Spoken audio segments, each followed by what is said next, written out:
ओम शांति। 10 जून 2020 की मुरली है। बाबा ने कहा, मीठे बच्चे, अपना कल्याण करना है तो हर प्रकार की परहेज रखो। फूल बनने के लिए पवित्र के हाथ का शुद्ध भोजन खाओ।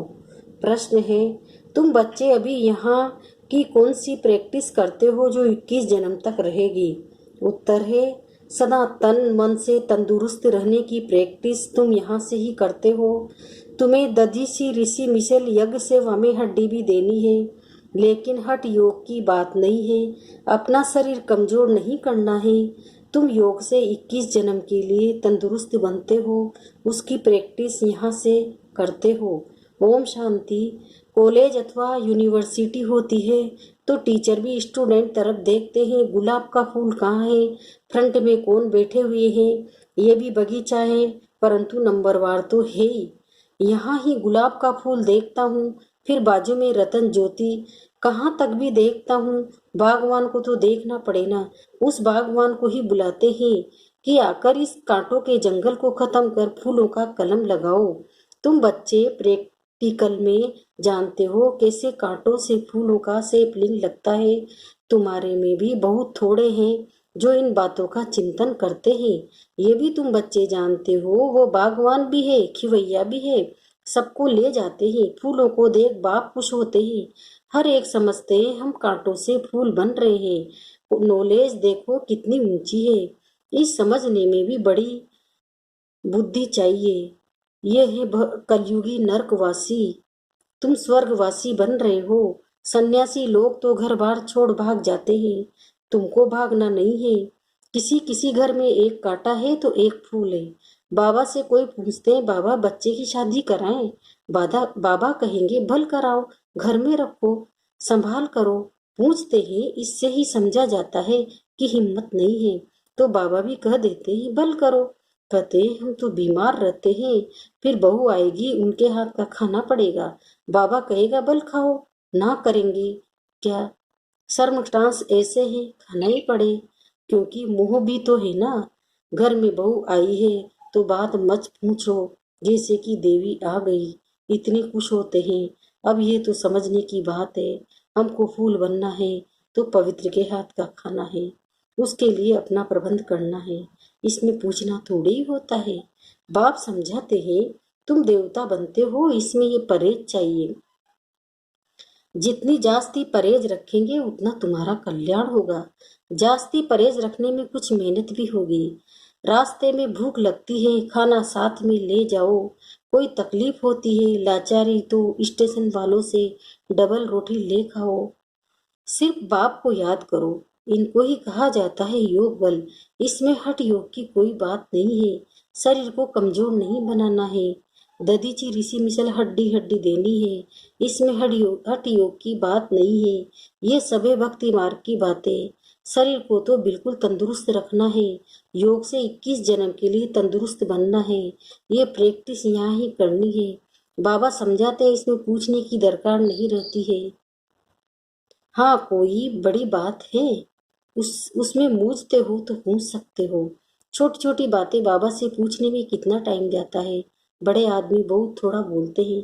शिव बाबा को कहा जाता है सदगति दाता। रावण को सदगति दाता थोड़े ही कहेंगे। अगर होता तो उनको जलाते क्यों? बच्चे समझते हैं रावण तो नामी ग्रामी है। भल ताकत रावण में बहुत है, परंतु दुश्मन तो है ना। आधा कल्प रावण का राज्य चलता है, परंतु कब महिमा सुनी? कुछ भी नहीं। तुम जानते हो, रावण 5 विकारों को कहा जाता है। साधु संत पवित्र बनते हैं तो उन्हीं की महिमा करते हैं ना। इस समय के मनुष्य तो सब पतित थे। भल कोई भी आए, समझो कोई बड़े आदमी आते हैं, कहते हैं बाबा से मुलाकात करें। बाबा उनसे क्या पूछेंगे? उनसे तो यही पूछेंगे कि राम राज्य और रावण राज्य कब सुनाए, मनुष्य और देवता कब सुनाए। इस समय मनुष्य का राज्य है या देवताओं का? मनुष्य कौन, देवता कौन? देवता किस राज्य में थे? देवताएं तो होते ही है सत्युग में, यथा राजा रानी तथा प्रजा। तुम पूछ सकते हो कि ये नई सृष्टि है या पुरानी। सत्युग में किसी का राज्य था, अभी किसका राज्य है? चित्र तो सामने है। भक्ति क्या है, ज्ञान क्या है, ये बाप ही भेंट समझाते हैं। जो बच्चे कहते बाबा धारणा नहीं होती, उन्हें बाबा कहते, अरे अल्प और बे तो सहज है।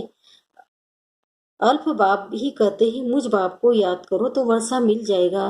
भारत में शिव जयंती भी मनाते हैं, परंतु कब भारत में आकर स्वर्ग बनाया, भारत स्वर्ग था, ये नहीं जानते, भूल गए हैं। तुम कहेंगे हम भी कुछ नहीं जानते थे कि हम स्वर्ग के मालिक थे। अब बाप द्वारा हम फिर से देवता बन रहे हैं।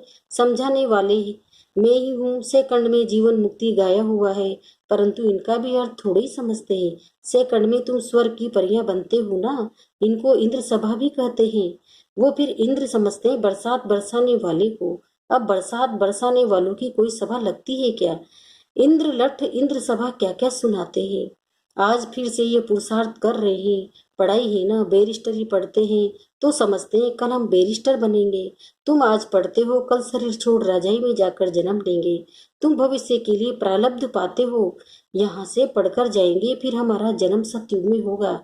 एम ऑब्जेक्ट ही है प्रिंस प्रिंसेस बनने की। राजयोग है ना। कोई कहे बाबा हमारी बुद्धि नहीं खुलती, ये तो तुम्हारी तकदीर ऐसे ही, ड्रामों में पार्ट ऐसा है। उनको बाबा चेंज कैसे कर सकते हैं? स्वर्ग का मालिक बनने के लिए तो सब हकदार है, परंतु नंबरवार तो होंगे ना।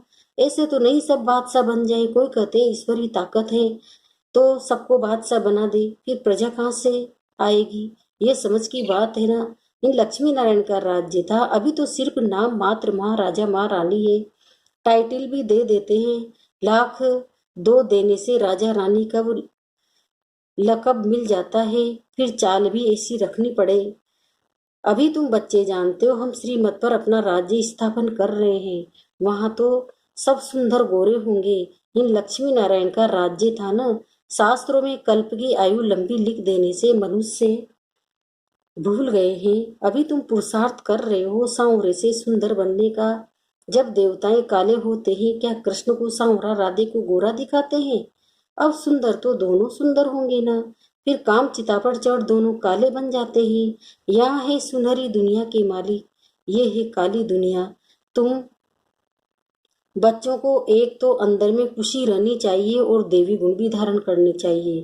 कोई कहते हैं बाबा बीड़ी नहीं छूटती है। बाबा कहेंगे अच्छा बहुत पियो। पूछते हो तो क्या कहेंगे? परहेज में नहीं चलने से गिरेंगे। खुद अपनी समझ होनी चाहिए। हम देवता बनते हैं तो हमारी चाल चलन खान पान कैसा होना चाहिए। सब कहते हैं हम लक्ष्मी को नारायण को बनेंगे। अच्छा अपने को देखो, ऐसे गुण है। हम बीड़ी पीते हैं फिर नारायण बन सकेंगे? नारद की भी कथा है ना। नारद कोई एक तो नहीं है ना, सब मनुष्य भक्त नारद हैं।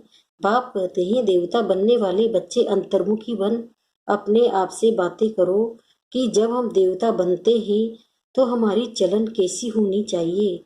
हम देवता बनते हैं तो शराब नहीं पी सकते, बीड़ी नहीं पी सकते, विकार में नहीं जा सकते, पतित के हाथ का नहीं खा सकते, नहीं तो अवस्था पर असर हो जाएगा।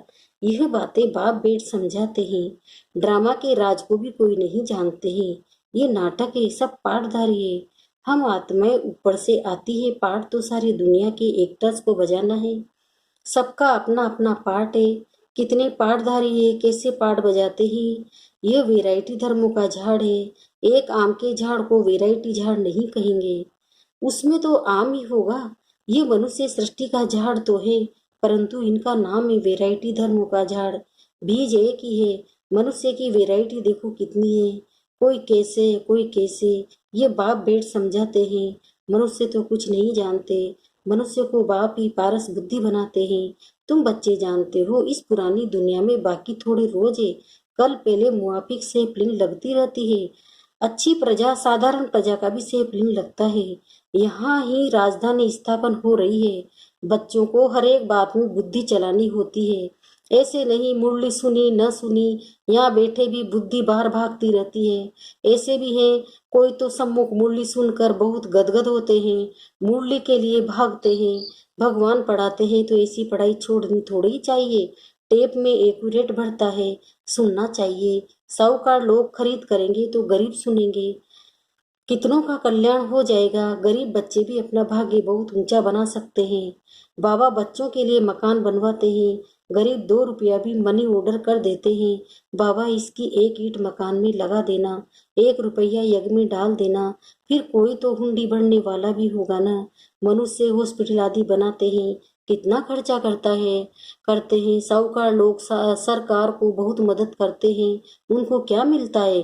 अल्पकाल का सुख। यहाँ तो तुम जो करते हो 21 जन्म के लिए। देखते हो बाबा ने सब कुछ दिया, विश्व का मालिक पहला नंबर बना। 21 जन्म के लिए ऐसा सौदा कौन नहीं करेगा? भोलानाथ तब तो कहते हैं ना, अभी की ही बात है, कितना भोला है। कहते हैं जो कुछ करना है कर दो। कितनी गरीब बच्चियां हैं, सिलाई कर पेट पालती है। बाबा जानते ये तो बहुत ऊंच पद पाने वाली है। सुदामा का भी मिसाल है ना, चावल मुट्ठी के बदले 21 जन्म के लिए महल मिले। तुम ये बातें नंबरवार पुरुषार्थ अनुसार जानते हो। बाप कहते हैं मैं भोलानाथ भी हूँ ना, ये दादा तो भोलानाथ नहीं है। ये भी कहते हैं भोलानाथ शिव बाबा है, इसलिए उनको सौदागर, रत्नागर, जादूगर कहा जाता है। तुम विश्व का मालिक बनते हो। यहाँ भारत कंगाल है, प्रजा साहूकार है, गवर्नमेंट गरीब है। अभी तुम समझते हो भारत कितना ऊंच था, स्वर्ग था, उसकी निशानियां भी है। सोमनाथ का मंदिर कितना हीरे जवाहरातों से सजा हुआ था, जो ऊंट भरकर हीरे जवाहरात ले गए। तुम बच्चे जानते हो अभी ये दुनिया बदलनी जरूर है, उसके लिए तुम तैयारी कर रहे हो। जो करेगा सो पाएगा। माया का अपोजिशन बहुत होता है। तुम हो ईश्वर के मुरीद, बाकी सब है रावण के मुरीद। तुम हो शिव बाबा के, शिव बाबा तुमको वर्षा देते हैं। सिवाय बाप के और कोई की बात बुद्धि में नहीं आनी चाहिए। अच्छा, मीठे मीठे से खिलते बच्चों प्रति माता पिता बाप दादा का याद प्यार और गुड मॉर्निंग। रूहानी बाप की रूहानी बच्चों को नमस्ते।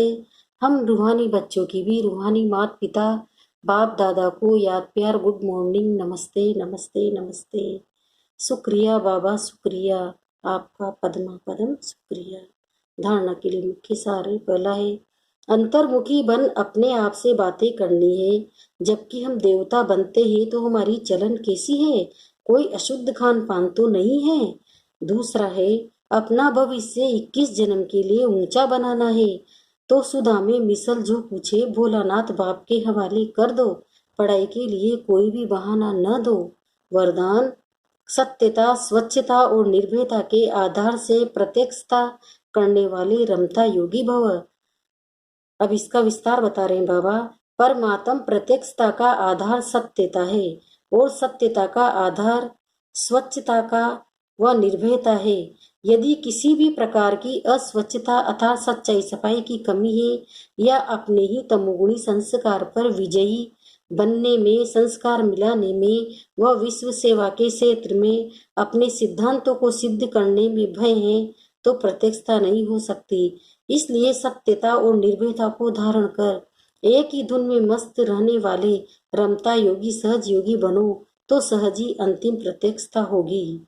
स्लोगन है, बेहद की दृष्टि वृत्ति ही यूनिटी का आधार है, इसलिए हद में नहीं आओ। ओम शांति।